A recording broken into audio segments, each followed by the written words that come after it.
Hey y'all, hey.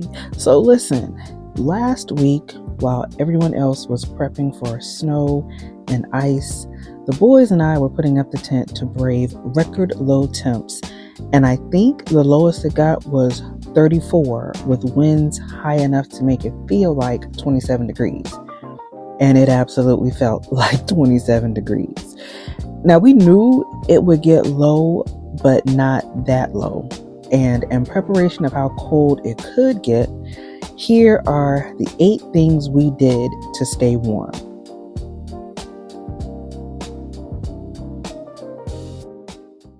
First, we started with a tarp or footprint under the tent to block the cold from the ground. Then we lined the inside floor of the tent with I want to call it a carpet. I'll put the actual name on the screen because I can't remember. And this acts as another barrier from the ground cold. And because the underside of this mat is waterproof, you could use this under the tent instead of a tarp, and it would probably block more of the cold from the ground than the tarp does. Next, we lined our beds with fleece blankets instead of regular sheets. But I have seen on Amazon where you can buy fleece fitted sheets. So I'm pretty sure those would work too.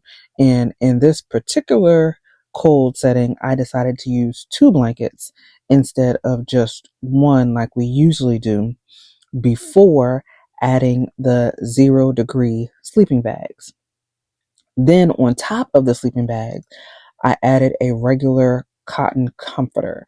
Now the boys usually sleep with their comforter. I don't, but I knew this was going to be the coldest we'd ever slept outside. So I figured I would throw in a comforter for myself just in case. Now, when we get dressed to sleep, we sleep with we call them undershirts, a wife beater, an A-shirt, something close to the body under a long sleeve top, then a fleece top with a hood, or if you don't have a hood, make sure you wear a beanie and a scarf to keep the cold off of your face and neck. The next thing we make sure we put on is thick, long socks.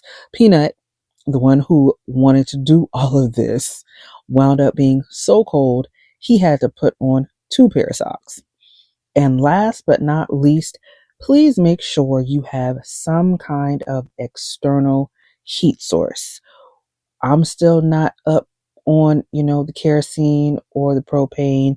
This tent is not built for a wood stove, but you have to have some kind of external heat source to, I guess, break the cold up off of you. And as a bonus, I will say that on top of all of that, I had another fleece blanket that I usually just kind of keep with me when I'm in the house. And I put that on me inside of the sleeping bag. And I made something of a little pocket at the bottom to put my feet in, even in the socks, to make sure they stay warm. And that was a game changer. I do think that in the future, if we want to brave these kinds of temperatures again, and I know that for some of y'all, 27 degrees is probably nothing. But for those of us just starting out, I think we might need a second heat source at the back of the tent. Because after we put all the stuff in the tent and the temperature actually dropped, it was not nearly as warm at the back of the tent as it was when we first got set up. So it's not much. We're still learning, but this is what we've learned so far. And even though I know we have a lot more to learn, it feels good to know we've come a long way from sleeping on pallets made from comforters, freezing our faces and butts off because we didn't know the right thing to do, and then limiting our camping experiences because we didn't know the right things to do. And we didn't want to freeze because we didn't know the right things to do. And I will say that waking up to ice on the tent was very unexpected despite the weather forecast. But it was nice to know that we were able to comfortably make it through the night and give us something to, I guess, work towards in the future.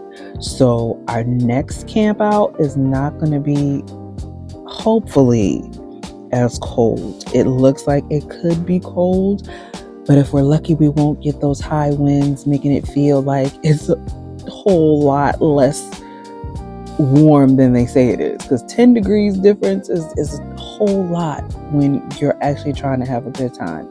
So we'll see how it goes. Maybe we'll learn a little more in the next camp out, and we'll have a little more to share. Stay tuned, and until next time, y'all stay blessed.